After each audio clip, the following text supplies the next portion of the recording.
నమస్తే welcome to city 24/7 top debate. నేను సురేష్. ఆంధ్రుల కలల రాజధాని అమరావతి పునర్నిర్మాణానికి ముహూర్తం దగ్గరకు వచ్చేసింది. మే 2న ప్రధాని మోదీ చేతుల మీదుగా నవ్యాంధ్ర రాజధాని అమరావతికి మరోసారి పునాది రాయి పడబోతోంది. అయితే వైసీపీ పాలనలో ఎదురైన చేదు అనుభవాల దృష్ట్యా సీఎం చంద్రబాబు ఈసారి శరవేగంగా అమరావతిని పూర్తి చేయాలనే సంకల్పంతో ఉన్నారు. కేంద్రం అండతో రాజధానిని వేగంగా అద్భుతంగా నిర్మించాలనే పట్టుదలతో ఉన్నారు. అమరావతి సంపద సృష్టి కేంద్రంగా సకల సౌకర్యాలతో విదేశీ నగరాలని తలదన్నేలా ఉద్యోగ ఉపాధి కల్పన ప్రాంతంగా మారాలని ప్రణాళికలు రూపొందిస్తున్నారు. ఈ అంశంపై ముందుగా డిబేట్లో పార్టిసిపేట్ చేస్తున్నారు టీడీపీ అధికార ప్రతినిధి దామచర్ల శ్రీనివాసరావు గారు. నమస్తే అండి, వెల్కమ్. అలాగే కాంగ్రెస్ నుంచి అధికార ప్రతినిధి అలాగే స్టేట్ మైనారిటీ అబ్జర్వర్గా ఉన్న షేక్ బాజీ గారు. నమస్తే సార్, వెల్కమ్. బీజేపీ సీనియర్ నాయకులు విఠల్ గారు కూడా జాయిన్ అయ్యారు. నమస్తే అండి, వెల్కమ్ టు ది డిబేట్. అలాగే రాజకీయ విశ్లేషకులు మస్తాన్ గారు కూడా జాయిన్ అయ్యారు. నమస్తే అండి, వెల్కమ్. సార్ శ్రీనివాసరావు గారు, రైట్, అమరావతి రాజధాని పనులు ఊపందుకుంటున్నాయి. ఇదేం మొదటిసారి కాదు, అమరావతి ఏం కొత్త కాన్సెప్ట్ కాదు. అమరావతి 10 సంవత్సరాల క్రితమే మనం రాజధానిగా ప్రకటించుకున్నాం. 2015లో ఇఫ్ ఐఎమ్ నాట్ రాంగ్, అప్పుడు మోదీ గారు వచ్చి శంకుస్థాపన చేసి వెళ్ళారు. మళ్ళీ 10 సంవత్సరాల తర్వాత అంటే మళ్ళీ 2025లో ఎప్పుడు పునర్నిర్మాణ పనులకు ప్రారంభానికి మళ్ళీ పిలుస్తున్నారు. మంచిదే, కాకపోతే ప్రధానమంత్రి చేత మళ్ళీ అంత స్థాయిలో అంత అట్టహాసంగా ఇదే కొత్తగా స్టార్ట్ చేసిన ప్రాజెక్ట్ లాగా ప్రారంభించడం అనేది మరి ఎంతవరకు బాగుంటుందో చూడటానికి తెలియదు. ఫస్ట్ వినగానే ఏంటంటే ఇదేంటిది మళ్ళీ ఆయన్నే పిలిచి ఆయన మొదటిసారి వచ్చినప్పుడే వచ్చి వెళ్ళిన తర్వాత దీని ప్రోగ్రెస్ మీద ఎప్పుడూ కూడా దృష్టి పెట్టిన దాఖలాలు లేవు. అరే నేను వచ్చాను ప్రధానమంత్రి హోదాలో, ఒక రాష్ట్రం విడిపోయిన రాష్ట్రానికి రాజధానిని నేను వెళ్ళి స్వయంగా శంకుస్థాపన చేసి వచ్చాను, దాని అతిగతి ఏమైంది. సరే, అప్పుడంటే కూటమి ప్రభుత్వంలో ఉన్నారు, తర్వాత వైసీపీ ప్రభుత్వం వచ్చిన తర్వాత దాన్ని అసలు టచ్ చేయలేదు. అదే రాజధాని అంశాన్ని దృష్టిలో పెట్టుకొని అదే రాజధాని కాన్సెప్ట్ని 3 రాజధానులుగా మార్చడం ఏంటి, ఇదేంటి ఇలాగ జరిగింది అంటే అసలు అమరావతి సంగతి ఏం చేశారు?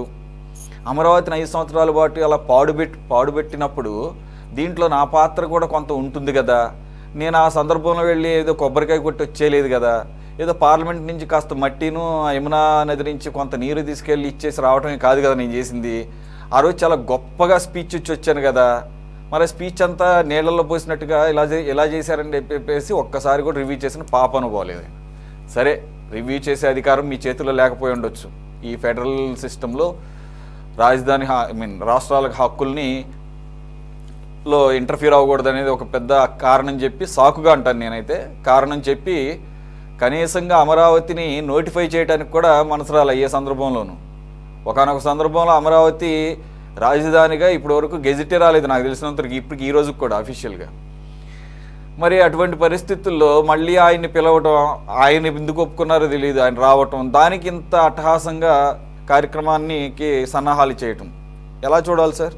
మరి ఈసారేమో ఆయన వచ్చి మళ్ళీ అదాలాపంగా మళ్ళీ అదేంటి ఒక స్పీచ్ ఇచ్చి వెళ్ళిపోతారా, లేదంటే ఏమన్నా ఈ రాష్ట్ర ప్రజలకి ఒక భరోసాగా కేంద్రం నుంచి పూర్తి సహాయ సహకారాలు ఉంటాయి, కొత్త రాష్ట్రం రాజధాని లేని రాష్ట్రం కాబట్టి ఈ రాజధాని నిర్మాణ బాధ్యతలు కేంద్రానివే కాబట్టి ఈసారి ఈ రకంగా ఆగదు, ఎక్కడా కూడా పూర్తి స్థాయిలో కంప్లీట్ అయ్యే వరకు బాధ్యత మాది అని చెప్పేసి ఏమన్నా ఒప్పించే కార్యక్రమం ఏమన్నా చేశారా ఇంటర్నల్గా? ముందుగా నమస్కారం సురేష్ గారు. అట్లానే ఈరోజు దీంట్లో పార్టిసిపేట్ చేసినటువంటి పెద్దలు షేక్ బాజీ గారికి, విఠల్ గారికి, మస్తాన్ గారికి, అందరికీ, అట్లానే సిటీ న్యూస్ ప్రేక్షకులకు కూడా నమస్కారం తెలియజేసుకుంటూ, మనందరికీ తెలుసు ఆంధ్ర ప్రజల కలల సాకారం అమరావతి రాజధాని. మీరు అన్నట్టుగా గతంలో ఆ రోజు కూడా ప్రధానమంత్రిగా ఉన్నటువంటి మోడీ గారు వచ్చి శంకుస్థాపన కార్యక్రమంలో పాల్గొని ఆయన నీళ్లు మట్టి ఇవ్వటం అనేది అందరికీ తెలిసిన వాస్తవం.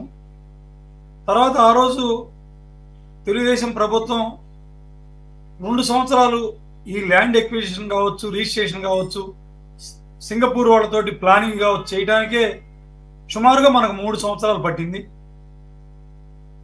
కేంద్ర ప్రభుత్వం కూడా సహకరించి ఆ రోజు 10,000 కోట్ల రూపాయలు కూడా రాష్ట్ర ప్రభుత్వానికి అమరావతి నిర్మాణం కోసం ఇవ్వడం జరిగింది. దానిపైన మీరు చూడండి, ఈ రోజు వెళ్ళినా ఎప్పుడు వెళ్ళినా చూడటానికి అమరావతి రాజధానిలో చక్కగా నిర్మించినటువంటి సెక్రటేరియట్ ఉంది. వాళ్ళ బ్రహ్మాండంగా పనులు జరుగుతూ ఉన్నాయి. వేలాది మంది పనిచేస్తూ ఉన్నారు ఎటువంటి ఇబ్బంది లేకుండా. అదేవిధంగా అసెంబ్లీ నిర్మాణం, హైకోర్టు నిర్మాణం, అలానే ఐఏఎస్ ఆఫీసర్స్ కావచ్చు, ఎమ్మెల్యేలు ఎమ్మెల్సీ కావచ్చు, కోర్టులు కూడా నిర్మాణం చేసి 90% వర్క్లు పూర్తి చేశాం. ఆ షార్ట్ పీరియడ్లో చివరిలో 10% పనులు మాత్రం మిగిలిపోయినాయి. అట్లాంటి రాజధానిలో కూడా 3 ప్రాంతాల్లో ఈ పేదలకి ఇళ్ల నిర్మాణం కూడా అపార్ట్మెంట్లకు నిర్మించడం జరిగింది. సెక్రటేరియట్లో ఉద్యోగస్తులు కూడా సుమారుగా 3,000 ఫ్లాట్స్ కూడా నిర్మించడం జరిగింది శాఖమూరులో. అట్లానే కాలేజీలు కూడా చాలా వచ్చినాయి. అప్పుడు మనకున్న పీరియడ్ ఏంటంటే కొత్తగా విడిపోయాం. రాజధాని ఎక్కడ, ల్యాండ్ పూలింగ్ ఎంత చేయాలి, ఎక్కడ చేయాలి, ఈ రాజధాని రైతులతోటి మీటింగులు పెట్టడం, కొంతమంది ఇచ్చి ఇవ్వక అటువంటి సమస్యలు. మరి ఈరోజు చూస్తే రాజధానిలో బ్రహ్మాండంగా రోడ్ల నిర్మాణం ఆల్రెడీ జరిగిపోయింది. సరే, అనుకోకుండా ప్రభుత్వం మారటం, ఆ ధర్మిలో వచ్చినటువంటి ప్రభుత్వ పెద్దలు అనేక రకాలుగా వాళ్ళకి నోటికి వచ్చినట్టు మాట్లాడటం, గమనించకుండా ఆ పనులన్నీ కూడా నిర్మాణాన్ని ఆపేసి ఎక్కడా కూడా ఒక్కటి ఆ నిర్మాణంలో మిగిలిపోయిన స్టాక్స్ ఉన్నాయి. పెద్ద పెద్ద కంపెనీలు, షాపోజీ పొల్లాంగి కావచ్చు, ఎల్ఎన్టీ వాళ్ళు కావచ్చు, ఎన్సీసీ కావచ్చు, అనేక రకాల కంపెనీలు వర్క్ చేస్తే వాళ్ళ మిగిలిపోయిన స్టాక్స్ని తీసుకొని పోయి అమ్మిన దౌర్భాగ్య పరిస్థితి అక్కడ ఏర్పడింది. ఈరోజు మరి ఆ రోజు అంటే అనేక రకాలుగా ఎక్కడ సర్వనాశనం చేశారు. చెట్లు మొలిపోయి ఇవాళ చెట్లు పీకించాలంటే మీకు తెలుసు, ఈనాడు ఉన్నటువంటి తెలుగుదేశం ప్రభుత్వం, కూటమి ప్రభుత్వం 40 కోట్ల రూపాయలకి టెండర్ కాల్ ఫర్ చేసి చెట్లు పీకిచ్చారు రాజధాని 29 గ్రామాల్లో. అంటే ఆశ్చర్యం పోక అక్కర్లా, అంత ఆ పరిస్థితి ఇచ్చారు. మరి ఈరోజు మళ్ళీ కంకణం కట్టుకున్నారు. సరే, మీకు ఉదాహరణ చెప్తాను నేను. అమరావతి రాజధాని కేంద్ర ప్రభుత్వం సహకరించింది. ఆ రోజు గుంటూరు పార్లమెంట్ సభ్యులుగా ఉన్నటువంటి గల్లా జయదేవ్ గారు పార్లమెంట్లో అడగడం జరిగింది, ఆంధ్రప్రదేశ్ రాజధాని ఏంది మీరు చెప్పండి అంటే, నిక్కచ్చిగా అమరావతి రాజధాని అని చెప్పడం, దాని మీద ఒక స్టేట్మెంట్ కూడా ఇవ్వడం జరిగింది. రికార్డెడ్గా ఉన్నది. సరే, తర్వాత వచ్చిన ప్రభుత్వం 3 రాజధానులని, ఎక్కడా కూడా 3 రాజధానుల్లో ఎక్కడ ఒక ఇటుక బిళ్ళ కూడా పెట్టలేదు. 1 ఎకరం కూడా ల్యాండ్ పూలింగ్ చేయలేకపోయారు. అసలు 3 రాజధానులు మూసేయలేదు. రాను అది అయిపోయింది. ఇప్పుడు మళ్ళీ కూటమి ప్రభుత్వం వచ్చింది. దీంట్లో బీజేపీ పెద్దలు ఉన్నారు, కేంద్ర ప్రభుత్వంలో కూడా కూటమి ప్రభుత్వం ఉంటాం. మీరు ఇప్పటికే చూశారు, 40 కోట్ల రూపాయలు టెండర్ కాల్ఫర్ చేసి అన్ని చేసి వర్క్స్ బిగినాయి. చెట్లన్నీ పీకడం కూడా జరిగింది. అట్లానే మన నారాయణ గారు కావచ్చు, అక్కడ ఉన్నటువంటి శాసనసభ్యులు తెనాలి శ్రావణ్ కుమార్ గారు ఇప్పుడే మీటింగ్ కూడా చేశారు రాజధాని రైతులతోటి. 29 గ్రామాల రైతులతోటి మీటింగ్ చేస్తే సక్సెస్ఫుల్గా అందరూ రైతులు హ్యాపీగా ఫీల్ అయ్యారు. రిజిస్ట్రేషన్లు ఇవ్వని పెనుమాక కావచ్చు, కొన్ని ప్రాంతాలు ఇవ్వని రైతులు కూడా ముందుకు వచ్చారు. 250 ఎకరాలు సుమారుగా పెనుమాకలు ఇవ్వాలా. ఇది కూడా కలిస్తే సీడ్ యాక్సెస్ రోడ్డు, 200 అడుగుల రోడ్డు, విజయవాడకు పోయే రోడ్డు కలిసిద్ది. వాళ్ళు కూడా ఇవాళ ఆల్మోస్ట్ అందరూ ఒప్పుకున్నారు, తప్పనిసరిగా మేము కూడా ఇస్తామని. త్వరలో ఆ ల్యాండ్ పూలింగ్ ఇవ్వనటువంటి 29 గ్రామాల్లో కొద్దిగా ఇవ్వని వాళ్ళు కూడా ఇచ్చేసి మళ్ళీ ప్లాట్స్ కూడా ఇమ్మీడియట్గా ప్రభుత్వం వాళ్ళకి రిజిస్ట్రేషన్ చేసింది, వాళ్ళకి వచ్చినటువంటిది. కాబట్టి ఇక్కడ ఎటువంటి సమస్య లేదు. ఫండ్స్ విషయానికి వస్తే కేంద్ర ప్రభుత్వం వరల్డ్ బ్యాంక్ తోటి ఆంధ్రప్రదేశ్ ప్రభుత్వం టైఅప్ అయి 45,500 కోట్లు రుణం ఇవ్వడానికి ముందు వచ్చిన వాస్తవం, అందరూ తెలిసిన విషయం. ప్రభుత్వం పత్రికా ముఖం కూడా వచ్చినవి. సుమారుగా మొన్న నారాయణ గారు 4 రోజుల క్రితమే టెండర్స్ కాల్ ఫర్ చేసి టవర్స్ నమూనాలతోటి హైకోర్టు కావచ్చు, సెక్రటేరియట్ కావచ్చు, అసెంబ్లీ కావచ్చు, ఈసారి పక్కా బిల్డింగ్స్ రాబోతా ఉన్నాయి. వాటి టెండర్స్ కూడా టైం లిమిట్ పెట్టారు. 2 ఇయర్స్లో ఎట్టి పరిస్థితిలో 18 నెలలు అనుకున్నారు. 4 రోజులు అటు ఇటు వర్షాల ప్రభావం అంటే ప్రకృతితోటి కూడినటువంటి నిర్మాణం జరగబోతా ఉంది అక్కడ. వాతావరణాన్ని బట్టి చూసుకోవాలి కాబట్టి ఇంకొక 6 నెలలు 2 ఇయర్స్లో ఎట్టి పరిస్థితిలో అమరావతిలో పక్కాగా ఏమైతే చంద్రబాబు నాయుడు గారు, కూటమి ప్రభుత్వం, పవన్ కళ్యాణ్ గారు హామీలు ఇచ్చారో, మోడీ గారు చెప్పారో అవి 100% జరిగి తీరుతాయి. మీరు అన్నట్టు రివ్యూ చేయలేదు గతంలో అంటే దానికి కూడా చిన్న ఉదాహరణ. చివరిలోకి వచ్చేలోకి కొన్ని చిన్న చిన్న విభేదాలు ఉండటం వల్ల, ఫండ్స్ రాకపోవడం వల్ల కొంచెం రివ్యూ చేయలేదు ప్రధానమంత్రి గారు కూడా దాని మీద.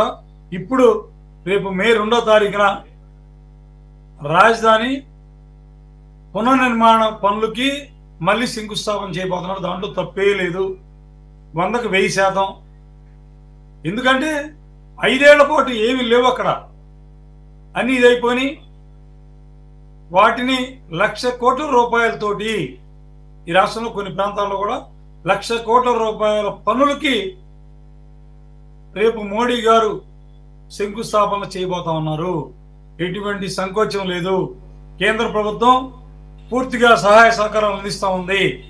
రాబోయే కాలంలో కూడా తప్పకుండా ఈ కూటమి ప్రభుత్వం ఉండి సహాయ సహకారాలతోటి గ్యారంటీగా అమరావతి పునర్నిర్మాణం బ్రహ్మాండంగా జరిగింది. శ్రీనివాసరావు గారు, 1,00,000 కోట్ల రూపాయలు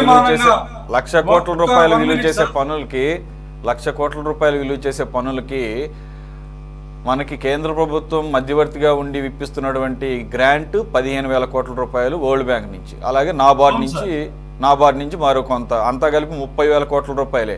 మరి మిగిలిన 70 లేదా 65 కోట్ల రూపాయలకు సంబంధించి ఎక్కడి నుంచి తీసుకొస్తారు? అసలు ఇప్పుడు కూడా ఈ రెండు ఇచ్చే గ్రాంట్లు అప్పులు అంటే తర్వాత తీర్చుకోవాల్సినవి. సరే, అదేమి కేంద్ర ప్రభుత్వం ఉదారంగా ఏమి వారి నిధుల నుంచి ఏమి తీసుకుని ఇవ్వట్లేదు, అదేం బడ్జెట్లో పెట్టింది కూడా కాదు.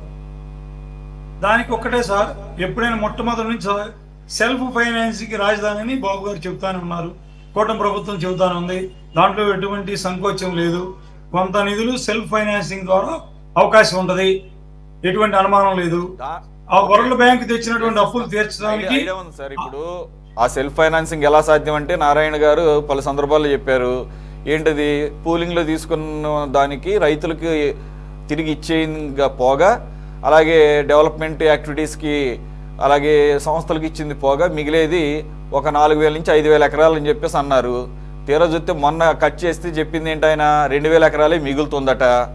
మరి అది సరిపోదని చెప్పేసి మరో 40,000 ఎకరాలు అని చెప్పేసి అన్నప్పుడు విమర్శలు వచ్చినాయి. విమర్శలు రాగానే మళ్ళీ ఏం చేశారు, అలా కాదు ఇది 40,000 ఎకరాలు తీసుకుంటుంది, ఇంటర్నేషనల్ ఎయిర్పోర్ట్కి 5,000 ఎకరాలు కావాలి ఎయిర్పోర్ట్ కట్టడానికి. భూసేకరణ అనేసరికి రైతులు ఇష్టపడటం లేదు, భూసేకరణ అనేసరికి వాళ్ళు నష్టపోతారు కాబట్టి ఇంకోటి ఆల్రెడీ పక్కన సమీకరణ ద్వారా కొంతమంది రైతులు లబ్ధి పొందారన్న ఆలోచన ఉంది కాబట్టి ఆ రైతులంతా కూడా మా పొలాలను ఇస్తాము, బట్ భూ సమీకరణ చేయండి, ల్యాండ్ పూలింగ్ చేయండి అంటున్నారు. కాబట్టి 5,000 ఎకరాలు ఇంటర్నేషనల్ ఎయిర్పోర్ట్కి సమీకరించాలి అంటే దానికి 30 నుంచి 40,000 ఎకరాలు సమీకరిస్తే తప్ప, ఎందుకంటే మరి దాంట్లో నుంచి సింహభాగం మళ్ళీ రైతులకు వెనక్కి ఇవ్వాల్సినవి అంటే డెవలప్డ్ ప్లాట్స్, అలాగే కమర్షియల్, రెసిడెన్షియల్, అలాగే ఈ రోడ్లు, ఇవన్నీ డెవలపింగ్ యాక్టివిటీస్ అన్నీ పోతే 5,000 ఎకరాలు మిగిలితే అనేది కాన్సెప్ట్ చెబుతున్నారు. అలా కాదు, దీని వెనకాల మరో వ్యూహం ఉంది. ఇప్పుడు ఇచ్చినటువంటి 2,000 ఎకరాలు సరిపోవు కాబట్టి సెల్ఫ్ ఫైనాన్సింగ్ అనే దానికి అక్కడ మెటీరియలైజ్ అవ్వట్లేదు కాబట్టి మళ్ళీ ల్యాండ్ పూలింగ్ మీద పడుతున్నారు. ఇదంతా కూడా రియల్ ఎస్టేట్ అని చెప్పేసి వచ్చే విమర్శలకు ఏం చెప్తారు? అసలు ఇప్పుడు ఒకటి తీసుకున్న దానికి ఒక షేప్ తీసుకురాని సందర్భంలో ఈ రకమైన మళ్ళీ ల్యాండ్ పూలింగ్ అంటాం, దానికి మళ్ళా ప్రధానమంత్రి గారి చేత ఇంత ఘనంగా వైభవంగా ఇప్పుడు ఆల్రెడీ స్టార్ట్ చేసిన దానికి చక్కగా పనులు చేసుకుంటా పోతే ఆ పనులే చూపిస్తాయి కదా ప్రజలకి. ఇంకా మళ్ళీ ఇది ఎవరికి చూపించుకోవడానికి ఈ రకమైనటువంటి ఈ వైభవం లేకపోతే ఈ రకంగా గ్రాండ్గా ఒక ఫంక్షన్ ఏర్పాటు చేయడం అనేది? సార్, ఒకటి వాస్తవంగా ఎప్పుడైనా మనకి అందరికీ తెలిసిన విషయాలే, ఇది 5 ఏళ్ల పాటు ఆగిపోయినటువంటిది. పునర్నిర్మాణం కోసం రుణం ప్రారంభించడం ఎటువంటి తప్పు లేదు, ఎప్పుడైనా అనుకుంటా ఉంటాం మనం. అది ఏదైనా కంటిన్యూగా జరుగుతూ స్లోగా ఉంటే అది వేరు, చేయగలిగేవాళ్ళం. ఇది అస్సలు దానికి ఒక సామెత చెప్పొచ్చు, కాడి కిందేసి పడేశారు దాన్ని, ఏమీ లేకుండా ఎక్కడదుండ గొంగళి అక్కడ ఉన్నట్టు. గవర్నమెంట్ మారగానే అమరావతి అనేది పేరు మర్చిపోయారు. అట్లా చేసిన దానికి 5 ఏళ్ల పాటు ఏమీ లేదు. కూటమి ప్రభుత్వం వచ్చిన 10 నెలల్లో స్టార్ట్ చేసి మళ్ళీ బిగిన్ చేసి ఆ బిల్డింగ్స్లో పెయింట్స్ కూడా జరుగుతూ ఉన్నాయి. ఎమ్మెల్యేలు ఎమ్మెల్సీ దాంట్లో సెల్ఫ్ ఫైనాన్సింగ్ అంటారా? తప్పకుండా బాబు గారి విజను, మోడీ గారి సహకారంతో తప్పకుండా ఏదైనా సాధించడానికి మారుపేరుగా నిలిచారు. ఇవాళ కావాలంటే మీరు 2020 విజన్ చూసుకోండి. ఆ రోజు అలా 2047 100 సంవత్సరాలు అవుతుంది మనకు భారతదేశ స్వాతంత్రం వచ్చి. 2047 విజన్లో కూడా ముందుకెళ్తున్నారు. కానీ అమరావతి రాజధాని కూడా ఒక విషయ పరిజ్ఞానం, నాలెడ్జ్ ఉంది, అన్ని పర్ఫెక్ట్గా జరుగుతున్నాయి, ఎటువంటి ఇబ్బంది లేదు. ఇప్పుడు ఇంకా మనకు 4 సంవత్సరాల అవకాశం ఉంది. ఈ 4 సంవత్సరాల్లో మనం ఈసారి డిబేట్లో అంటే నెల మనం జరిగే డిబేట్లో రివ్యూ చేసుకొని చూడండి. కావాలంటే తప్పకుండా 2 సంవత్సరాలు ఇక్కడి నుంచి 24 నెలల కాలంలో అమరావతిని మీరే చూద్దరు. ఏ విధంగా ఉండబోతుందో మనం టీవీల్లో ఛానల్స్ ద్వారా చూద్దాం. ఎందుకంటే గ్యారంటీగా కేంద్ర ప్రభుత్వ సహాయ సహకారాలు ఎప్పుడు అవసరం.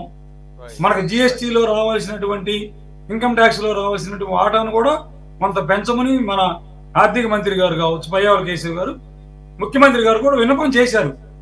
ఇది కొంచెం మాకు కొంచెం మూత ఇవ్వండి అని ట్యాక్సుల రూపేణ. అదేవిధంగా ఇక్కడ ల్యాండ్ పూలింగ్ విషయానికి వచ్చేసరికి 44 ఎకరాలు అడిగినటువంటి విషయం అందరికి పత్రికా ముఖం కావచ్చు, మీ ద్వారా కూడా తెలిసింది, మన ఛానల్ ద్వారా కూడా. దాంట్లో మీరు అనుకున్నట్టు మొత్తం అక్కడ ఒక్క ఎయిర్పోర్ట్ నిర్మాణానికే కాదండి, ఇన్నర్ రింగ్ రోడ్ కోసం 3600 ఎకరాలు కావాల్సి వస్తుంది. అవుటర్ రింగ్ రోడ్ కోసం 18,000 ఎకరాలు కావాల్సి వస్తుంది. 8,000 ఎకరాలు, 8, 3 సుమారుగా 11-12,000 ఎకరాలు ఈ రింగ్ రోడ్స్ కలపడానికి, ఈ రింగ్ రోడ్లు వేయడానికే సరిపోతుంది. అంటే అది వస్తే బాగా డెవలప్ అవుతుంది అవకాశం. మిగిలిన 3-4,000 ఎకరాలు ఎయిర్పోర్ట్కి. సరే, ఏదన్నా కానీ సెల్ఫ్ ఫైనాన్సింగ్ కోసం ఒక ప్రణాళికను కొంత రెడీ చేశారు. అది రూపుదిద్దుకుంటుంది తప్పకుండా. సెల్ఫ్ ఫైనాన్సింగ్ ద్వారా రాష్ట్ర ప్రభుత్వానికి అనుమానమే లేదు, 50,000 కోట్ల పైనే వస్తాయి, దాంట్లో ఎటువంటి అనుమానం లేదు. దాన్ని ఎట్లా మనకు ఆర్థిక మంత్రి గారు ఉన్నారు, ముఖ్యమంత్రి గారు ఉన్నారు, నారాయణ గారు ఉన్నారు, అనేక మంది వాటిని సమస్యలకు పరిష్కారం చేసే పెద్దవాళ్ళు ఉన్నారు, ఆలోచన పనులు తప్పకుండా చేస్తారు. ఈ మీరు తెచ్చిన అప్పులకు వడ్డీలు అంటారా? గత ప్రభుత్వం 10 లక్షల కోట్ల అప్పులు చేస్తే మనం ఈ రోజు దానికి వడ్డీలతో సహా కడతా అసలు కూడా చేసుకుంటా వెళ్తున్నాం. ఎట్టి పరిస్థితుల్లో ఇబ్బంది పడకుండా నిర్మాణం జరిగిద్ది. ఏ క్వశ్చన్ ఆలోచించాల్సిన పని లేదు. పట్టుదలకు మారు పేరు చంద్రబాబు నాయుడు గారు.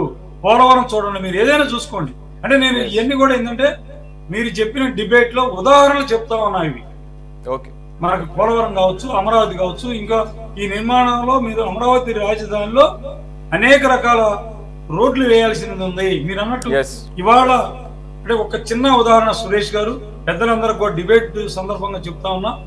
చంద్రబాబు నాయుడు గారు ఈ పూట ఇవాళ ఆ లోకల్ శాసనసభ్యులైనటువంటి తెనాలి శ్రావణ్ కుమార్ గారు ఆ లోకల్ రైతులు, అన్ని గ్రామాల రైతులతోటి సమీక్షా సమావేశం 3 గంటలు జరిపారు.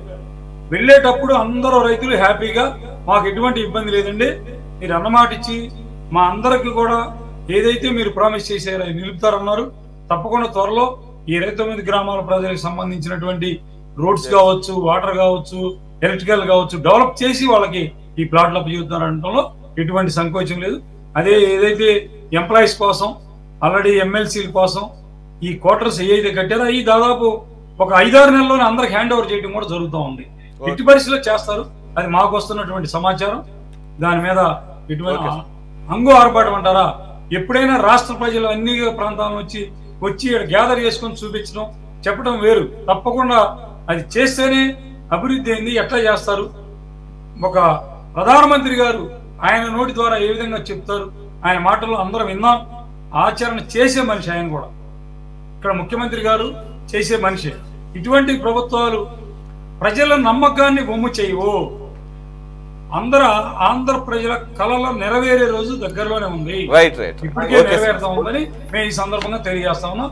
ఎవరు కూడా ఎటువంటి అపోహలకు పోవాల్సిన పని లేదు. ఇచ్చిన మాట నిలబెట్టుకుని, దానికి ఉదాహరణ సురేష్ గారు ఒక్క 1 మినిట్ ఇవ్వండి. మీరు డిఎస్సి చూడండి, ఎక్సలెంట్ గా ఇచ్చారు. ఉద్యోగస్తులకి రానటువంటి బకాయిలు ఇచ్చారు. ఇది మేము ప్రభుత్వం మాట ఇచ్చి నిలబడతా ఉంది. సంక్షేమ పథకాల్లో 1-2 కూడా చేయబోతా ఉన్నారు. 1-2 మిగిలిన ఆరిట్లో అన్నింటినీ పూర్తి చేయగలిగారు. గ్యాస్ ఇచ్చారు. మరి ఇవన్నీ ఇక మనకు ఒక ఉచిత బస్సు ప్రయాణం తప్పితే ఏం లేదు. అంటే మాట మీద నిలబడే ప్రభుత్వం చెప్పడానికి ఉదాహరణ చెప్తున్నాను. కాదు అవి కూడా త్వరలో చేస్తారు.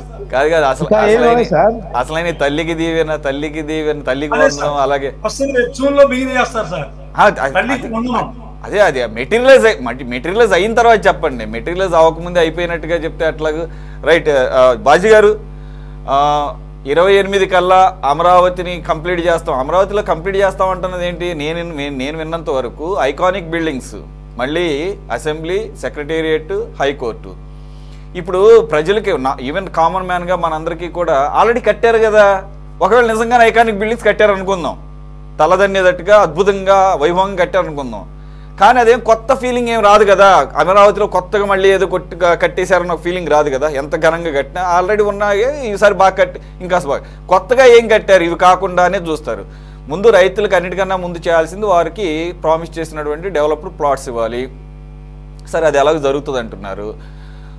అలాగే ఈ ఐకానిక్ బిల్డింగ్స్ కొన్ని టెండర్లు వచ్చినాయి, ఇవన్నీ కూడా మొత్తానికి 1,00,000 కోట్లు విలువ చేసే అంటున్నారు.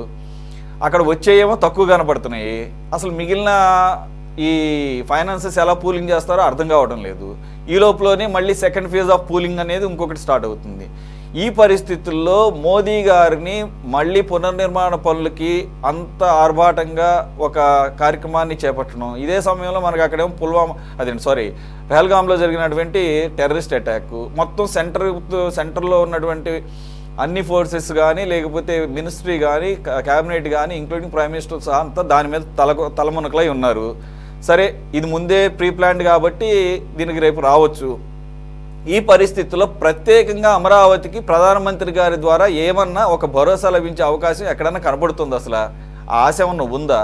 కొన్ని పార్టీలు అయితే రిప్రజెంటేషన్ బై లెటర్ కూడా ఇచ్చినాయి. కమ్యూనిస్ట్ పార్టీల్లో సిపిఎం ఒక లెటర్ మోదీ గారికి లెటర్ ఒకటి సబ్మిట్ చేసింది. మేమంతా కూడా ఎదురు చూస్తున్నాం, ఈసారైనా కానీ ఈ 10 సంవత్సరాల్లో సరే జరిగిపోయింది, ఇంతకు ముందులాగా కాకుండా ఇది మీ బాధ్యత. విడిపోయిన అలాగే రాజధాని లేనటువంటి రాష్ట్రానికి రాజధాని ఇవ్వాల్సినటువంటి బాధ్యత కేంద్రానిది కాబట్టి దానికి తగ్గట్లుగా మేము పూర్తి సహాయ సహకారాలను ఆశిస్తున్నామన్నారు. సో ఆ రకంగా సరే కమ్యూనిస్టులు అడగటం పక్కన పెడదాం కాసేపు. అసలు ముందుగా కూటమి ప్రభుత్వంలో కీలకంగా ఉన్నటువంటి తెలుగుదేశం పార్టీ ఆ రకంగా ప్రొయాక్టివ్గా ఉండాలి కదా. అప్పుడు కదా వచ్చి ఆయన రేపు మళ్ళీ అసలు రెండోసారి రావడమే. మరి ఆయనకి ఎలాంటి లోపల ఇన్నర్ ఫీలింగ్ ఉందో తెలీదు. సరే, పోన్లే, మంచిదే. దీన్ని మళ్ళీ కూడా అమరావతి చచ్చిపోయేదడి చేశారు, ఇప్పుడు అటువంటిది ఏం లేదని చెప్పేసి ఒక ప్రపంచానికి ఒక మెసేజ్ ఇవ్వాలని చెప్పేసి అంటున్నారు ముఖ్యమంత్రి గారు. మంచిదే, కానీ ఒక గ్రాండ్గా ఇవ్వాలి కదా. ఎంత గ్రాండ్గా ఒక వేదికని లేదంటే కనుక ఆ కార్యక్రమాన్ని ప్లాన్ చేస్తున్నారు, అంతే గ్రాండ్గా వచ్చిన ప్రధానమంత్రి గారి చేత ఒక భరోసా కల్పించేటట్టుగా మాట వరుసకైనా ఒక ఇది ఇవ్వాలి కదా, ప్రామిస్ ఇవ్వాలి కదా అంటున్నారు. సురేష్ గారు, ముందుగా మీకు మన అట్లాగే 24/7 వీక్షకులకి ప్యానల్లో ఉన్న పెద్దలందరికీ కూడా శుభ సాయంత్రం నమస్కారం. 2015 అక్టోబర్ 22వ తేదీన ఇదే ప్రధానమంత్రి గారు మోడీ గారు ఉద్దండరాయుడు పాలెం గ్రామంలో శంకుస్థాపన చేయటానికి వచ్చారు. వచ్చేటప్పుడు మరి యమునా నదిలోని చెంబుడు నీళ్లు, అట్లాగే పార్లమెంట్ ఆవరణలో నుంచి కలెక్ట్ చేసిన మట్టితో ఉన్న సంచి తెచ్చి ఇచ్చారు. ఇచ్చి నేనంతా డెవలప్ చేస్తాను, మొత్తం అమరావతి డెవలప్మెంట్ కోసం నేను సపోర్ట్ ఇస్తాను, కోఆపరేషన్ చేస్తానని చెప్పేసి ప్రామిస్ చేశారు. అంతేకాకుండా తిరుపతిలో కూడా ఆయన ఒక ప్రచార కార్యక్రమం, అంతకుముందు ఎన్నికల ప్రచార కార్యక్రమంలో వచ్చి నేను ఢిల్లీని తలదన్నే రాజధానిగా అమరావతికి తీర్చిదిద్దుతాము, మేము సపోర్ట్ చేస్తాము అని చెప్పేసి చేసిన ప్రామిస్లు కూడా వెంకటేశ్వర స్వామి సాక్షిగా, పాదాల సాక్షిగా చెప్పారు. అట్లాగే 10 సంవత్సరాల పాటు స్పెషల్ స్టేటస్ కూడా ఆంధ్రప్రదేశ్కి ఇస్తామని చెప్పారు. ఈ 2 ప్రధానమైన హామీలు, రాజధాని ఢిల్లీని తలదన్నే రాజధాని ఇస్తామన్నారు, అట్లాగే 10 ఏళ్ల పాటు స్పెషల్ స్టేటస్ ఆంధ్రప్రదేశ్ కల్పిస్తామని చెప్పేసి వెంకటేశ్వర స్వామికి దండం పెట్టుకొని ఆయన అక్కడ చెప్పారు. తర్వాత రాజధాని శంకుస్థాపన చేశారు, చెంబుడు నీళ్లు తెచ్చి ఇచ్చారు, మట్టి ఇచ్చారు, ఇంకా ఏదైనా ఇస్తారేమోనని ఆశించిన ఆంధ్రప్రదేశ్ ప్రజలకి ఆశాభంగం జరిగింది. ఆ తర్వాత జరిగిన పరిణామాల్లో మళ్ళీ ఎలక్షన్ క్యాంపెయిన్లో ఒకళ్ళ మీద ఒకళ్ళు దుమ్మెత్తి పోసుకున్నారు. నువ్వు దొంగ అంటే నువ్వు దొంగ, నువ్వు కుట్రకోరు అంటే నువ్వు కుట్రకోరు అని చెప్పేసి చంద్రబాబు నాయుడు గారు, మోడీ గారు మరి ఎలక్షన్ క్యాంపెయిన్లో తిట్టుకున్నారు. చంద్రబాబు నాయుడు గారి వీడియోలు ఇవాళకి కూడా వైరల్ అవుతున్నాయి సోషల్ మీడియాలో. మా మోడీ గారితో పట్ల ఏం మాట్లాడారు. ఆయన ఒక ద్రోహి, నమ్మక ద్రోహి. గుజరాత్లో 2,500 రూపాయలు పెట్టి పటేల్ విగ్రహానికి శాంక్షన్ చేశాడు, కానీ మరి ఒక 300 కోట్లు కూడా ఇవ్వలేకపోయాడు అమరావతికి. అట్లాగే ఏదో కేంద్రం అనుమతి తీసుకోకుండా ఉపయోగించుకున్నారని చెప్పేసి 350 కోట్లు వెనక్కి తీసుకున్నాడు. ఇలాంటివన్నీ కూడా చంద్రబాబు నాయుడు గారు ఏదైతే మోడీ గారి పట్ల ఉన్న అప్పుడు అసంతృప్తిని కానివ్వండి, ఏదైతే ఆయన చేయలేదన్న దాన్ని చాలా బాహాటంగా ఎలక్షన్ క్యాంపెయిన్లో చాలా అసలు ఇంకొకళ్ళు అయితే మళ్ళీ కలుస్తారని ఊహించరు, ఆ రకంగా తిట్టుకున్నారు ఒకళ్ళనొకళ్ళు. మరి కొడుకుని ముఖ్యమంత్రిని చేయడానికి, కొడుకుని ఉద్యోగం ఇవ్వడానికే చంద్రబాబు చేస్తున్నాడని చెప్పేసి మోడీ కూడా ఆయన మాట్లాడారు. ఇవన్నీ విన్నాం మనం. ఎందుకు చెప్తున్నారంటే ఈ జరిగిన పరిణామాలు మళ్ళీ రేపు మోడీ గారు వస్తున్నారు, మరి నమ్మించాలి, ఎట్లా మళ్ళీ రాజధానికి కేంద్రం సపోర్ట్ ఇస్తుంది, బ్రహ్మాండమైన రాజధాని కట్టుకుంటాం అని ప్రజలందరినీ, ప్రపంచాన్ని నమ్మించడానికి మోడీ గారిని ఆర్భాటంగా పిలిచి బతులాడుకొని ఆయన్ని పిలిచి మళ్ళీ కార్యక్రమం 5 లక్షల మంది జనాన్ని సమీకరించి పెద్ద ఎత్తున ప్రజాధనాన్ని ఖర్చు పెట్టి చేస్తూ ఉన్నారు. సంతోషం, రాజధాని కావాల్సిందే, రాజధాని రావాల్సిందే. కానీ ప్రజలందరికీ కూడా ఉన్న అనుమానం ఏంటంటే మళ్ళీ మోడీ గారు వచ్చి మళ్ళీ ఏం చేస్తున్నాడు, ఏమి ఇస్తున్నాడు, మళ్ళీ ఏదన్నా మళ్ళీ అన్ని నదుల నుంచి గ్యాదర్ చేసిన వాటర్ కలిపి తెచ్చిస్తాడా, లేకపోతే ఇంకేదన్నా చెప్తాడా అనేది ప్రజల్లో అనుమానం ఉంది. ఎందుకంటే ఈ 10 నెలల్లో గడిచిన వీళ్ళ స్నేహం చిగురించిన తర్వాత, కూటమి ప్రభుత్వం ఏర్పడిన తర్వాత ఈ 10-11 నెలల కాలంలో కేంద్రం నుంచి ఒక స్పష్టమైన హామీ ఈ రాష్ట్రం కోసం, ఒక స్పష్టమైన ఒక భరోసా ప్రస్ఫుటంగా ఇవ్వాల. ఇప్పటికీ కూడా ఇప్పుడు అమరావతి రాజధానికి అవన్నీ కూడా అప్పులు ఇచ్చినవి. సరే, ఏదో అప్పులు ఇస్తున్నారు, మరి రేపు పొద్దున వీళ్ళ మధ్య గొడవ అయిందనుకోండి, మేమేం కట్టం, మీరే కట్టుకోండి, నేను చేతులు ఎత్తేయచ్చు చెప్పలేము. ఎందుకంటే ఈ స్నేహాలు, రాజకీయ స్నేహాలు ఎన్నాళ్ళు ఈ పార్టీల మధ్య ఉంటాయనేది ఒక చెప్పలేని ఇష్యూ. అది గ్యారంటీ లేని అంశాలు. ఇప్పుడు ఏదైనా జరగచ్చు కాక. నేనేమంటున్నానంటే ఈవేళ మళ్ళీ చంద్రబాబు నాయుడు గారు సేమ్ వెర్షన్ స్టార్ట్ చేశారు. గతంలో కూడా ఒక ఆర్భాటంగా ఒక మహిష్మతి సామ్రాజ్యాన్ని, సౌధాన్ని నిర్మించేటట్టు రాజధానిని ఏ రకంగా ప్లాన్ చేశారో అదే రకమైన మైండ్ సెట్ తోటే ఇవాళ మళ్ళీ స్టార్ట్ చేశారు. అది చాలా భయంగా ఉంది, ఆందోళనగా ఉంది. మేమేమంటున్నామంటే మీరు ఏదైతే రాజధానికి కావాల నిర్మాణాలు, క్యాపిటల్ కావాల్సిన నిర్మాణాలు, ప్రభుత్వ అవసరాలకి ఏదైనా కావాల్సిన నిర్మాణాలు కట్టుకోండి. ముందు మళ్ళీ మీరు ఆర్భాటాలకు వెళ్ళి బడ్జెట్ 1,00,000 కోట్లు 2,00,000 కోట్లు బడ్జెట్లు వేసి వేలాది ఎకరాలని అభివృద్ధిలోకి తేవాలి రాజధాని కింద అని చెప్పి ప్లాన్ చేసి ఇవన్నీ చేస్తే అవన్నీ జరగకపోతే మళ్ళీ యథా ప్రకారంగా కథ మొదలుకే వస్తుంది. కాబట్టి ఏంటంటే ఆ రకమైన మరి ఆ కళల సామ్రాజ్యం వద్దు మనకి. ప్రజా రాజధానిని నిర్మించండి. ప్రజలకు ఏం కావాలి, ప్రజల అవసరాలు ఏంటి, ప్రభుత్వ అవసరాలు ఏంటి, అంతవరకు మీరు నిర్మిస్తే ఉన్న ఫండ్స్ తోటి ఒకవేళ రేపు పొద్దున మరి కేంద్ర ప్రభుత్వం సహాయ నిరాకరణ చేసినా కానీ ఇబ్బంది లేకుండా రాజధాని ముందుకెళ్లాల్సిన పరిస్థితి ఉంది. ఇవాళ నేను చూస్తే గణాంకాలు 189.9 కిలోమీటర్ల ఓఆర్ఆర్ నిర్మిస్తారంట. ఇది హైదరాబాద్ ఓఆర్ఆర్ కంటే కూడా 20 కిలోమీటర్లు పెచ్చు. ఇవాళ అసలు జనం ఎంతమంది ఉన్నారు ఈ చుట్టుపక్కల? ప్రస్తుతం లెక్క మాట్లాడుతున్నాను నేను. ఎప్పుడో 2050కో 60కో ఒక 50 లక్షల మంది అవుతారు, అప్పుడు అవసరాలని అనుకోవటం కాదు. ఇవాళ ఓఆర్ఆర్, అంత పెద్ద ఓఆర్ఆర్ కోసం డబ్బులు ఖర్చు పెట్టి ఆ రకంగా చేయాల్సిన అవసరం ఉందా? ఏదైతే ఇన్నర్ రింగ్ రోడ్ ఏదైతే అనుకున్నారో దాన్ని పూర్తి చేసి, ప్రధాన నిర్మాణాలు ఏదైతే ఉన్నాయో ప్రభుత్వ నిర్మాణాలు అవి పూర్తి చేసి, మరి ప్రభుత్వ కార్యకలాపాలని సొంత భవనాల్లో ఇప్పుడు ఉన్నాయన్నీ అద్దెలే, కోట్లాది రూపాయల నెలకు అద్దెలు కడుతున్నారు. కాబట్టి ఇవాళ ఉన్న అవసరమైన నిర్మాణాలు నిర్మించుకొని వాటితోటి కార్యకలాపాలు కొనసాగించుకుంటూ పోతే ఆటోమేటిక్గా రాజధాని వెళ్తుంది. ఇదేదో చూస్తుంటే కనుక మళ్ళీ 44,000 ఎకరాలు సమీకరించాలి. ఉన్న 54,000 ఎకరాలు ఇప్పటికే ఉంది భూమి. రైతులకు పొంగ ఇంకా మిగులు భూమి ఉంటుంది. రాజధాని అన్ని వేల ఎకరాలు అక్కర్లా. మళ్ళీ అదే పాట, సేమ్ స్టోరీ, సేమ్ ప్యాటర్న్ లో చంద్రబాబు నాయుడు గారు వెళ్తున్నారు. ఇది ఆందోళన కలిగించే అంశంగా అందరూ అనుకుంటా ఉన్నారు. ఏదో వింటున్నాం, చెప్తుంటే ఆనందపడుతున్నాం, ఓహో ఆహా అని. కానీ లోపల ఆందోళన గూడు కట్టుకొని ప్రజల్లో కానీ రాజకీయ వర్గాల్లో కానీ అలాగే ఉంది. ఏం జరుగుతుంది అసలు? కడతారా లేరా? మళ్ళీ ఇంత పెద్ద ప్లానింగ్ చేస్తున్నారు. ఇవాళ వెళ్తే కనుక భూమి రేటు చాలా పెరిగిపోయింది. ఎకరం 10 కోట్ల నుంచి 20 కోట్ల వరకు ప్రాంతంలో క్యాపిటల్ రీజియన్ లో ఉంది. మళ్ళీ 44,000 ఎకరాలు ఎవడిస్తాడు? ఇంత పెద్ద భూములు రేట్లు పెరిగిన తర్వాత రైతులు స్వచ్ఛందంగా 10 కోట్లు విలువ చేసే ఎకరం 10 కోట్లు విలువ చేసే భూమి ఇస్తారా?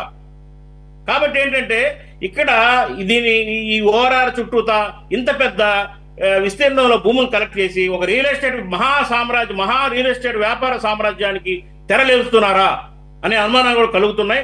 కాబట్టి మేము కాంగ్రెస్ పార్టీ తరపు నుంచి మేము కోరేది ఏంటంటే చంద్రబాబు నాయుడు గారిని ఏంటంటే ఏదైతే అవసరాలు ఉన్నాయో కట్టండి, నిర్మించండి. మళ్ళీ మొన్న గతంలో లాగా చేయొద్దు. మళ్ళీ ప్రభుత్వం ఒకవేళ కర్మగాలి మారితే మళ్ళీ యథాప్రకారంగా ఆంధ్రప్రదేశ్ ప్రజలు ఒక విషాదకరమైన పరిస్థితుల్ని చవి చూడాల్సి వస్తుంది. క్యాపిటల్ లేని రాష్ట్రంగా ఇప్పటికే 11 సంవత్సరాలు గడిపాం. మరి ఇక జగన్మోహన్ రెడ్డి గారు ఏం చేశారనేది అప్రస్తుతం వదిలేయండి, అది చెప్పుకోవాల్సిన అవసరం లేదు, అందరికీ తెలిసిందే. కానీ ఏంటంటే ఏదైతే నరేంద్ర మోడీ గారు ప్రామిస్ చేశారో వాళ్ళ స్నేహ బంధంతో ఆ ప్రామిసులు నెరవేర్చలేకపోయారు. కనీసం దాని తర్వాత అయినా కానీ ఆయన దత్తపుత్రుడు ఎవరైతే జగన్మోహన్ రెడ్డి గారు ఉన్నారో ఆయన చేత కూడా చేయించలేకపోయారు రాజధాని నిర్మాణాన్ని. మళ్ళీ కథ మొదలుకొచ్చింది. మళ్ళీ పాత కాదే పునరావృతం కాకుండా ఏదైతే అవసరాలు అయితే ఉన్నాయో అవి రాజధాని నిర్మించాలని చెప్పేసి మేము కాంగ్రెస్ పార్టీ తరపు నుంచి కోరుతా ఉన్నాం. అట్లాగే ఏంటంటే రేపు వచ్చే మోడీ గారు చేత కేంద్రం నుంచి ఒక పెద్ద అమౌంట్ గ్రాంట్గా ఒక 50,000 కోట్లు 25,000 కోట్లు గ్రాంట్గా ప్రకటిస్తే రాష్ట్రంలో ఉన్న 5.5 కోట్ల మంది ప్రజలకు హృదయాలు వికసిస్తాయి, ఆనందంతో పరవశిస్తాయి. ఇది మా కోరిక ఉండడం తప్పలేదు, నాకు ఉంది. అలాగే లెఫ్ట్ పార్టీస్ వాళ్ళు లెటర్ కూడా పెట్టారు. అవకాశం అన్న కనపడుతుంది సార్. ఇప్పుడు 2015లో అప్పుడే అనౌన్స్మెంట్ రాంది. ఒకవేళ నిజంగా అప్పుడు అనౌన్స్మెంట్ కాదు, 2015 నుంచి 19 మధ్య కాలంలో ఎంత చేశారు? 15,000 కోట్లు అంతే కదా. అసలు రాజధాని పూర్తి స్థాయి నిర్మాణానికి లక్షల కోట్లు అవుతుందని చెప్పేసి అప్పట్లోనే చంద్రబాబు నాయుడు గారు అన్నారు. ఆయన అడిగేదేమో ఎక్కడో ఆకాశంలో ఉంది, ఇచ్చింది 15,000 కోట్లు. ఈ 15,000 కోట్లు ఇచ్చిన తర్వాత ఇప్పుడేంటి గ్రాంట్ అని చెప్పేసి 1,450 కోట్లు, ఏది 15,000 కోట్లు వరల్డ్ బ్యాంకు, ఒక 16,000 కోట్లు హడ్కో, ఈ రెండు కూడా గ్రాంట్లే. దాంట్లో కేంద్ర ప్రభుత్వం షేర్ ఓన్లీ 1,450 కోట్లేనంట. అంటే దాదాపు 30,000 కోట్ల రూపాయలు ఈ రాష్ట్రమే చెల్లించాలి. అంటే ఈ రాష్ట్ర ప్రజల మీద భారం.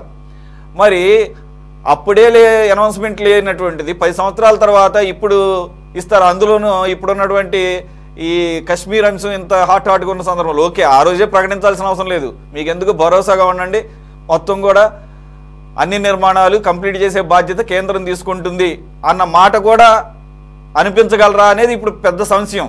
ఓకే, విఠల్ గారు చెప్తారు. విఠల్ గారు, నా చిన్న సబ్మిషన్ ఏంటంటే 10 సంవత్సరాల క్రితం మన దేశపు ఆదాయానికి ఇవాళ ఉన్న ఆదాయానికి చాలా అంతరం ఉంది, చాలా వ్యత్యాసం ఉంది. ఇవాళ జిఎస్టీ రూపంగా చాలా డబ్బు ఆదాయం వస్తుంది కేంద్రానికి. ఆఫ్టర్ ఆల్ ఒక 20,000 కోట్లు 30,000 కోట్లు ఒక రాష్ట్రానికి ఇవ్వడానికి మనసు రాదా? ఇది ప్రశ్న, ప్రజలు అడిగే ప్రశ్న. వస్తుంది సార్, వస్తుంది కానీ బీజేపీకి అటువంటి స్టేక్ ప్రజల్లో అటువంటి ఇది లేదు కదా, అటువంటి ప్రేమాభిమానాలు ఉంటే వచ్చేది. అవసరం ప్రభుత్వానికి ఉంది కాబట్టి లౌక్యంగానో చాకచక్యంగానో కొంత తెచ్చుకుంటే బాగుంటుంది. ఎందుకంటే ఇవాళ అందరికి తెలిసిన సత్యమే, చంద్రబాబు నాయుడు గారు బీహార్ నితీష్ గారు ఇద్దరు 2 పిల్లర్స్ లాగా ప్రభుత్వానికి కాపడాగా ఉన్నారు. కాబట్టి ఇవాళ ఈ రాష్ట్రం బక్క చిక్కి ఉంది, ఆర్థికంగా సమస్యలతో ఉంది. మరి కాబట్టి ఇది ఇవాళ ధర్మం, అది ఈ రాష్ట్రానికి కేంద్రం సహాయం చేయడం అనేది ధర్మం, అది విభజన చట్టంలో హామీ కూడా. కాబట్టి దాన్ని నెరవేర్చాలని ఆశిస్తా ఉన్నాం. మోడీ గారు ఈసారి వచ్చి అందరినీ సంతోష పెడతారా, మళ్ళీ చెప్పే ఇస్తారా అనేది మనం చూడాలి. సార్ విఠల్ గారు, మీకేమన్నా ఇన్ఫర్మేషన్ ఉందా రాష్ట్ర బీజేపీ కేంద్రం నుంచి కానీ లేకపోతే జాతీయ బీజేపీ నాయకుల దగ్గర నుంచి కానీ ఏమన్నా ఈసారి ఆశావహమైనటువంటి ప్రకటన వెలువడే అవకాశం ఏమైనా ఉందా? లేదంటే కనుక ఏదో వచ్చారు మళ్ళా మాట్లాడారు వెళ్ళారు అన్నట్లుగానే ఉండబోతోందా? మే 2వ తారీఖు పిఎం మోదీ గారి అమరావతి సభ. విఠల్ గారు ఒకసారి ఆడియో మ్యూట్లో ఉన్నట్టు చూడండి సార్. విఠల్ గారు ఆడియో మ్యూట్లో ఉన్నట్టు చూడండి. ఆడియో మ్యూట్లో ఉంది సార్.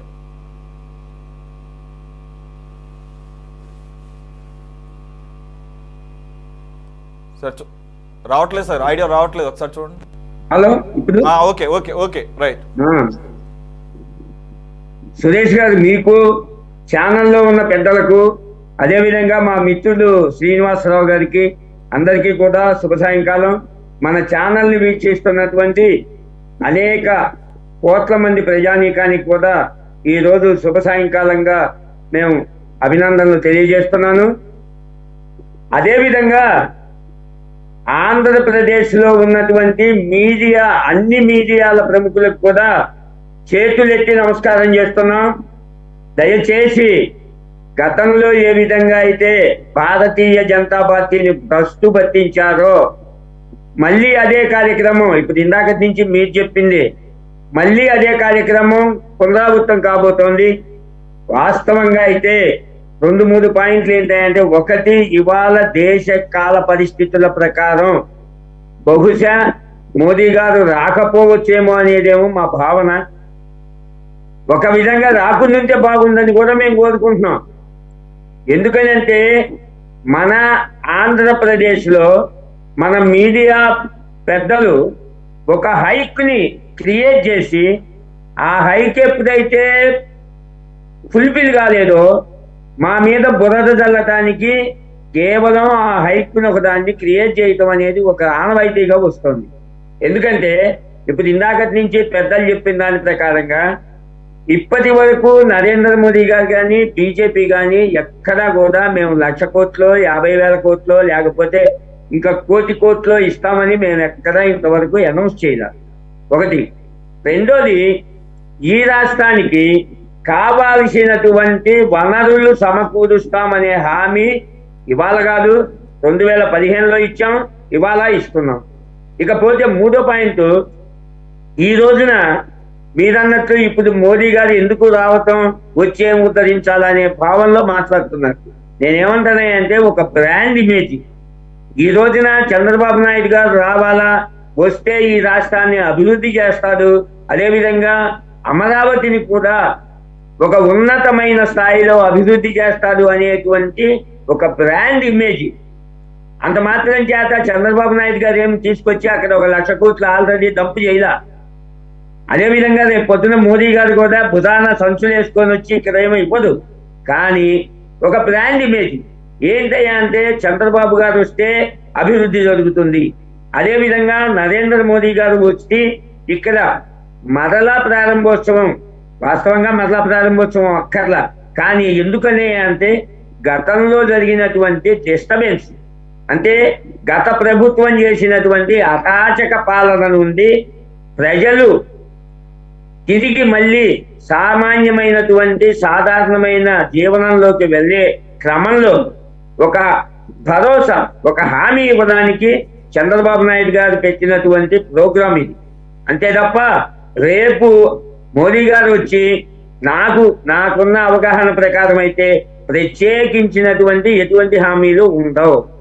కానీ అమరావతి అభివృద్ధి చెందడానికి కావాల్సినటువంటి అన్ని రకాలైనటువంటి సహాయ సహకారాలు మేము అందిస్తామని ఆల్రెడీ మోదీ గారు అనౌన్స్ చేస్తున్నారు. ఇదే క్రమంలో మొదలు పెట్టడం కూడా జరిగింది. దానికి కారణం ఏంటంటే డైరెక్ట్ గా కేంద్రం నుంచి నిధులు ఇవ్వడానికి ఇవాళ ఇస్తేనేమో ఆయన జేబులోది ఇచ్చారా అంటాం, ఇవ్వకపోతేనేమో ఆయన మాకు ఇవ్వట్లేదు ఎవరికి, అంటే సహజంగా జరిగేటువంటి భాష్యాలు ఇవన్నీ. నేనేమంటున్నానంటే ఎవ్వరూ జేబుల్లో ఇవ్వరు. చంద్రబాబు నాయుడు గారు జిల్లాలకు వచ్చి అభివృద్ధికి కావాల్సిన నిధుల్ని కేటాయిస్తున్నారు. ఆయన ఏమన్నా వాళ్ళ ఇంట్లో తెచ్చిస్తారా? అదేవిధంగా కానీ మన రాష్ట్రంలో జరుగుతున్నటువంటి ఈ విపత్కరమైనటువంటి ఆలోచన ధోరణి కాస్త ఇబ్బందికరంగా ఉంటుంది. దయచేసి మేము కోరుకునేది ఏమంటే, ఈ యొక్క మీడియా ఛానల్స్ ద్వారా కూడా నా పర్సనల్ గా నేను కోరుకునేది ఏమయ్యా అంటే, ముందుగానే హైక్ చేయొద్దు.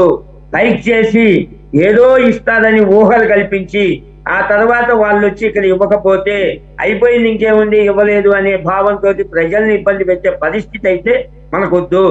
కానీ ఈ యొక్క జరిగే అభివృద్ధికి భారతీయ జనతా పార్టీ పూర్తి సహాయ సహకారాలు అందిస్తుందని చెప్పడానికి, అదేవిధంగా భరోసా కలిగించడానికి మేము గత 10 నెలల్లో కూటమి ప్రభుత్వం అధికారంలోకి వచ్చిన దగ్గర నుంచి మేము ఇచ్చినటువంటి నిధులు, అది వరల్డ్ బ్యాంక్ ద్వారా ఇచ్చామా లేక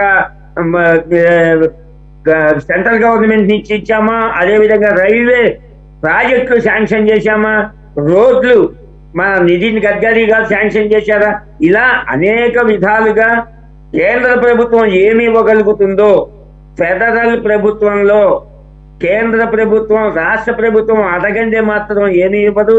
రాష్ట్ర ప్రభుత్వం ప్రపోజల్ పెట్టాలా? అందుకు ఉదాహరణ గత 5 సంవత్సరాల్లో మహానుభావుడైన ఎటువంటి ప్రపోజల్ తీసుకెళ్లిన పాపాన పోలేదు. కాబట్టి కేంద్రం నుంచి సాధారణమైన అనుమతులను సాధారణమైన నిధులు వచ్చినాయి తప్ప ప్రత్యేకమైన నిధులు రాల.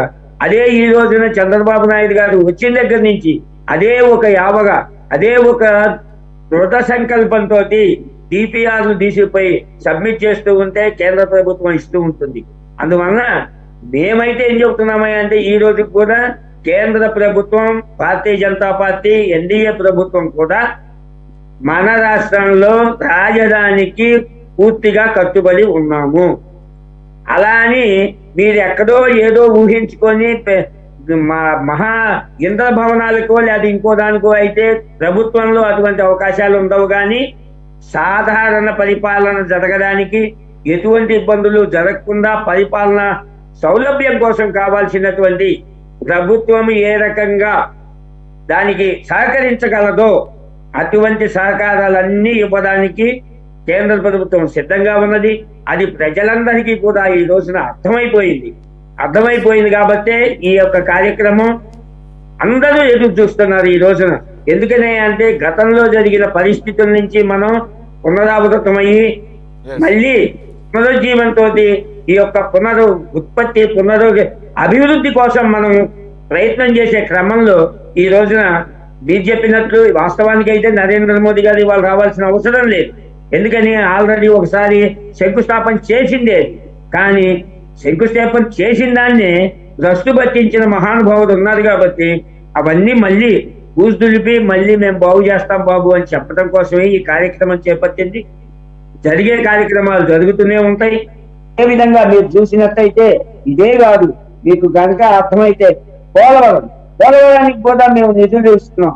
ఎట్లా ఇస్తాం? కేంద్రం ఎప్పుడు నిధులు ఇవ్వాలన్నా రాష్ట్ర ప్రభుత్వము ఒక డెవలప్మెంట్ డిపిఆర్ ని తయారు చేసి దాన్ని ప్రభుత్వానికి అప్పచెప్తే అప్పుడు ప్రభుత్వం శాంక్షన్ చేస్తుంది తప్ప మోదీ గారు వచ్చి ఇక్కడ కూర్చొని ఏ ప్రయత్నం చెయ్యరు. కాబట్టి దీన్ని మీ అందరికీ తెలియని విషయం కాదు. మళ్ళీ చెబుతున్నాను, కేంద్ర ప్రభుత్వము మన రాష్ట్ర అభివృద్ధి కోసం మరీ ముఖ్యంగా రాజధాని అభివృద్ధికి మేము ఏనాడు కూడా రాజధానిని మేము వ్యతిరేకించలేదు మీరు గమనించినట్లయితే.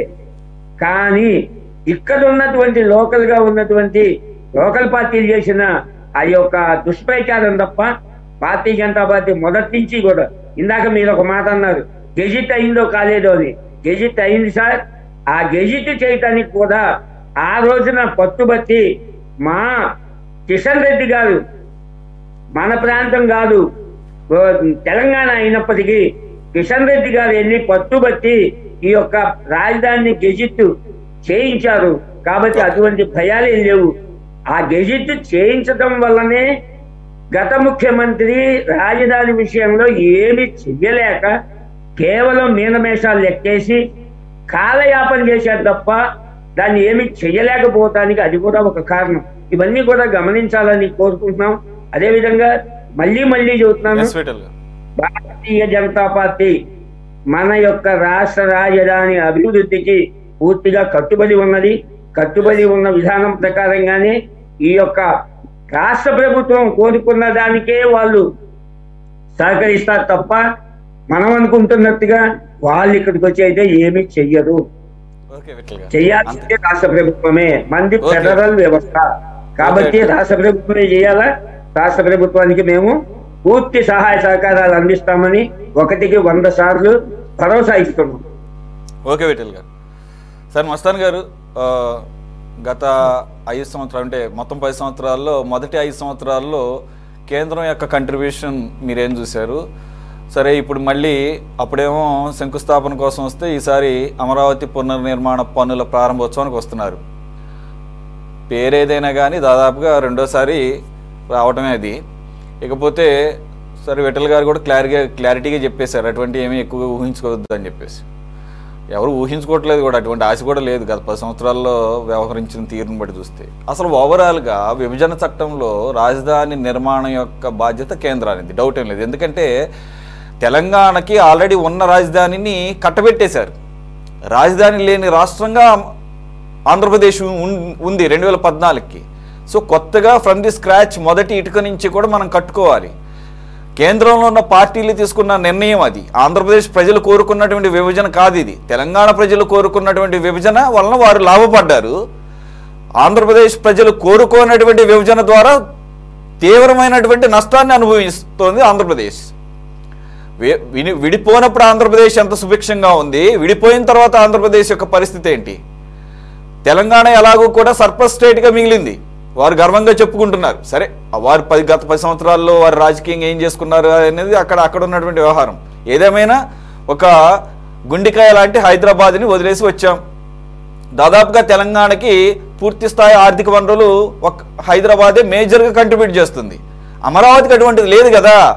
ఘనంగా విశాఖపట్నం అనేది ఉంది, కానీ అది కూడా హైదరాబాద్ కంపారిజన్ ఏం కాదు.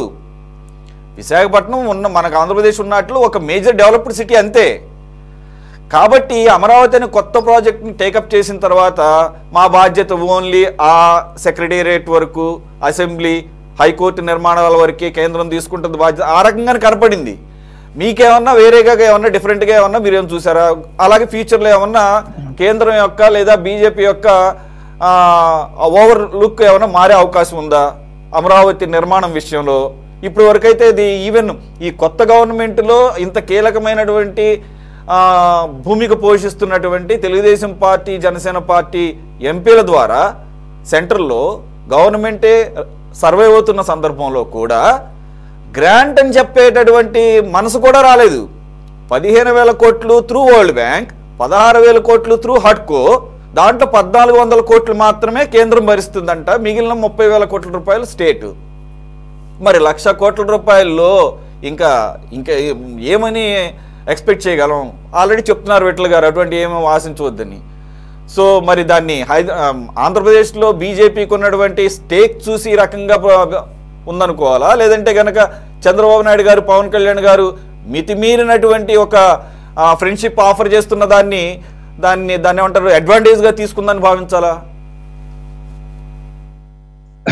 గుడ్ ఈవినింగ్ అండి సిటీ ప్రేక్షకులకు, అదేవిధంగా ప్యానల్లో ఉన్న ప్రజలకి కూడా. ఖచ్చితంగా ఇప్పుడు మీరు ఏదైతే జస్ట్ ఒక వర్డ్ ముందు మాట్లాడారో అది అడ్వాంటేజ్ అదే కనిపిస్తాం ఇప్పుడు కానీ. ఎందుకంటే మన ఆంధ్రప్రదేశ్కి విభజించేటప్పుడు అటు కాంగ్రెస్ కానీ ఇటు బీజేపీ కానీ రెండు కూడా మన రాష్ట్రాన్ని మోసం చేశారు. దీనిలో ఎటువంటి సందేహం లేదు, వివాదం కూడా ఏం లేదు. ఎందుకంటే ఇక్కడ ఉన్న మన వెంకయ్య నాయుడు గారే ఆ రోజు సుష్మా స్వరాజ్ గారితో కలిసి వాళ్ళు 5 ఏళ్ళు అంటున్నారు, కాదు మేము 10 ఏళ్ళు ఇస్తాం మీకు ప్రత్యేక హోదా అన్నారు. అసలు 10 ఏళ్ళు కాదు, 5 ఏళ్ళు కాదు, 1 సంవత్సరం కూడా ఇవ్వలేదు. ఓకే, అది అయిపోయింది. రెండోది ఏంటంటే హైదరాబాద్ని అక్కడ వాళ్ళకి ఇచ్చేటప్పుడు ఒక ఢిల్లీని మించిన రాజధానికి కడతామని చెప్పేసి నరేంద్ర మోడీ గారు ఎన్నికల ప్రచారం ఢిల్లీలో చెప్పారు. ఇందాక ఆయన కూడా చెప్పారు సార్, కాంగ్రెస్ మిత్రులు అక్కడ ఒక వాగ్దానం చేశారు. తర్వాత విజయదశమి సందర్భంగా ఆయన శంకుస్థాపనకు వచ్చినప్పుడు పార్లమెంటు మట్టి ఇక్కడికి వచ్చిందంటే పార్లమెంటే ఆంధ్రప్రదేశ్కి వచ్చినట్టు, ఢిల్లీ రాజధాని ఇక్కడ తరలిచ్చినట్టుగా అని చెప్పేసి ఒక చమత్కారంగా చెప్పిన పరిస్థితి కూడా ఉంది. యమునా నది పవిత్రమైన నీరు అది. సో ఆ రెండు ద్వారా ఏంటంటే అప్పుడు నాకు తెలిసి అయితే విభజన చట్టంలో చెప్పినట్టు 1,500 కోట్లు ఇచ్చారండి అమరావతికి సంబంధించి. ఒక 500 కోట్లేమో హైకోర్టు, రాజ్భవన్, అసెంబ్లీ, సెక్రటరియట్ కట్టుకోవడానికి, ఒక 1000 కోట్లేమో అక్కడ మౌలిక సదుపాయాలు కట్టుకోవడానికి ఇచ్చారు. అవి ఆ తర్వాత కొన్ని వేల కోట్ల రూపాయలు ఇన్వెస్ట్ చేశారు. ఐపీఎస్లు కానీ లేకపోతే మంత్రివర్గానికి సంబంధించి కానీ వాటికి క్వార్టర్స్ కానీ అన్ని చూసాం. రోడ్లు తవ్వుకెళ్ళిన పరిస్థితి ప్రపంచంలో నాకు తెలిసి ఎక్కడా కూడా ఒక రాష్ట్ర రాజధాని నిర్మిస్తామంటే రోడ్లు తవ్వుకెళ్ళి మట్టి తీసుకెళ్లి లేకపోతే ఆ పరికరాలు దొంగిలించే పరిస్థితి ఎక్కడ జరిగి ఉండదు. లాస్ట్ 5 years లో ఇదంతా చూసామ్మా. సో సరే, అదంతా పక్కన పెడితే ఇప్పుడు ఆ ప్రత్యేక హోదా అనేది ఇవ్వలేదు, ప్యాకేజీ అన్నారు, అది సరిగా ఇవ్వలేదు. ఆ సంగతి కూడా నడిచిపోయింది. కొన్నాళ్ళు చంద్రబాబు నాయుడు గారు కూడా ఆరోపిస్తుంది. సో ఈ విమర్శలు ప్రతి విమర్శలు ఎలా ఉన్నా ఇప్పుడు 10 ఏళ్ళు అయిపోయింది. మనకి హైదరాబాద్ రాజధానిగా ఒక 10 ఏళ్ల పాటు కంటిన్యూ చేస్తామన్నారు, అది కూడా అయిపోయింది.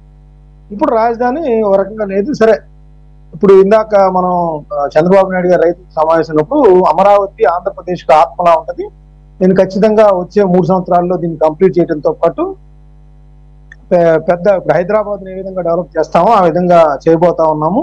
ఇంకోటి ఏంటంటే పార్లమెంట్ లో చట్టబద్ధత కూడా కల్పిస్తాము అమరావతికి అనేది కూడా ఆయన ఇందాక రైతులు అడిగినప్పుడు చెప్పారు. ఇందాక చెప్పి ఇప్పుడు రిటర్నబుల్ ఫ్లాట్లు ఏవైతే ఉన్నాయో వాళ్ళకి సంబంధించి ఈ రోజు నేనేమంటానంటే సురేష్ గారు, ఇప్పుడు అసలు అమరావతిలో 33,000 ఎకరాలు తీసుకున్న రైతులకు సంబంధించి ఈ రోజు కూడా జరీ భూములకు కానీ వీళ్ళకి కానీ వాళ్ళు అభివృద్ధి పరిచిన ఫ్లాట్లు ఇవ్వలేదండి. ఈ రోజు 10 ఏళ్ళు అవుతుంది. ఈ రోజు కూడా వాళ్ళకి ఇస్తానన్న అటు 1000 గజాలు 250, 1000 గజాలు 450 ఆ పొలాలను బట్టి ఇస్తారు. ఈ రోజు వరకు ఇవ్వ. ఓ పక్కనేమో వాళ్ళ ఉపాధి పోయింది, పంటలు పండే భూములన్నీ కూడా పంటలు కూడా ఆగిపోయినాయి.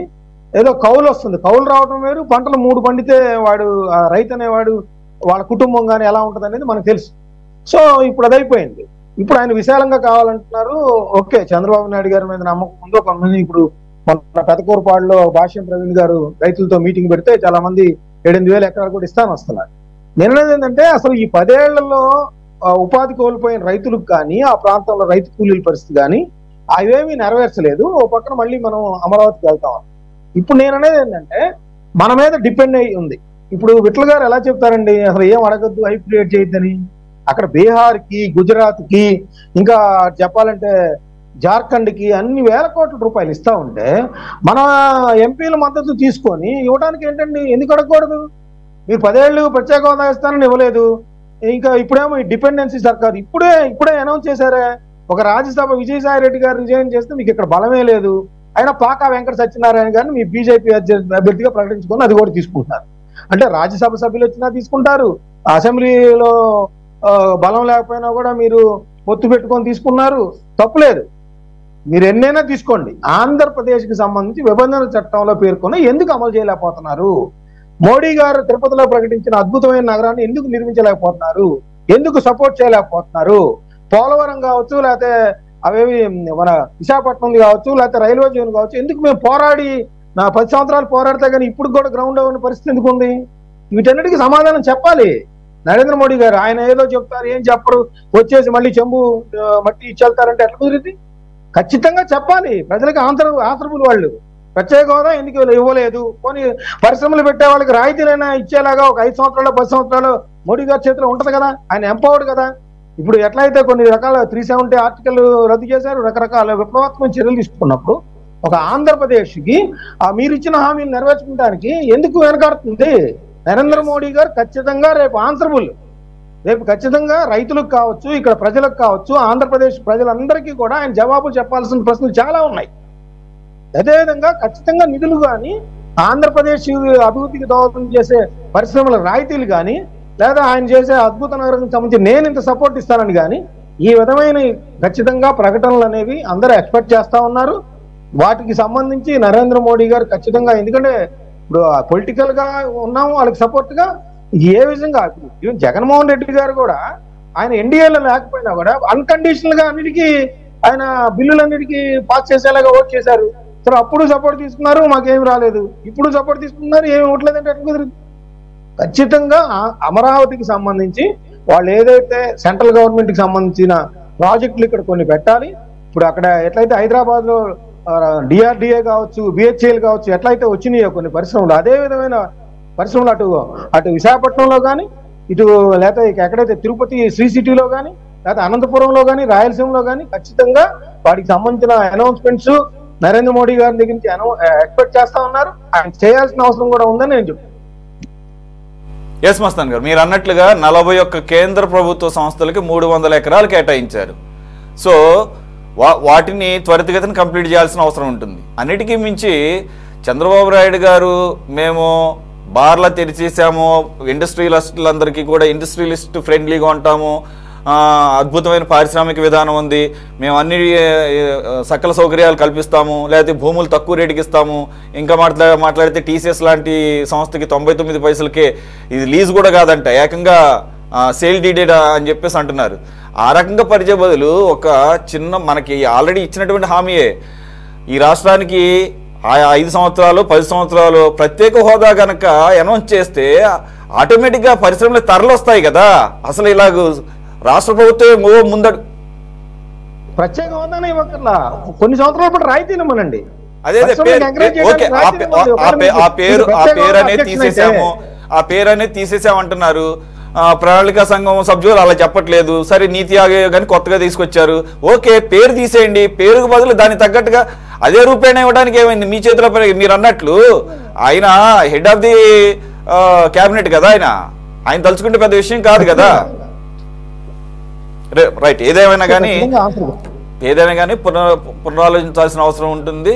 మరి దీన్ని మిగిలిన రాష్ట్రాలతో ఇప్పుడు బీహార్కి నాకు తెలిసినంత వరకు 50,000 కోట్ల రూపాయలు అనౌన్స్ చేశారు. మరి అక్కడ త్వరలో ఎన్నికలు వస్తున్నాయి కాబట్టి మరి అంత భూరిగా వాళ్ళకి అనౌన్స్ చేసినప్పుడు ఇక్కడ అనౌన్స్ చేయడానికి గల కారణం ఏంటి? బైండ్ ఓవర్ అయిపోయి ఉన్నాం సార్, మనం బైండ్ ఓవర్ అయిపోయి ఉంది. మన రాష్ట్రంలో పార్లమెంట్ సభ్యులందరూ బైండ్ ఓవర్ అయిపోయి ఉన్నారు. ఎటు పోరు.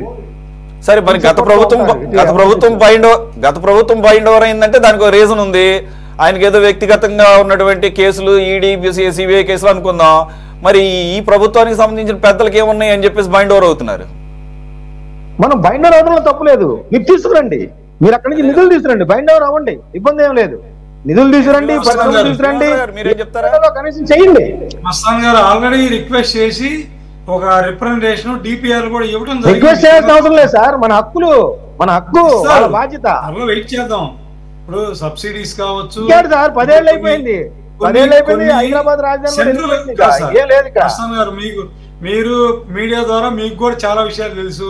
మీరు కూడా చాలా సంవత్సరాలు అమలు చేశారు. ఇప్పుడు అమరావతి రాజధానిలో కేంద్ర ప్రభుత్వ సంస్థలు రాబోతా ఉన్నాయి త్వరలో. అవి ప్రకటించడం కూడా జరిగింది.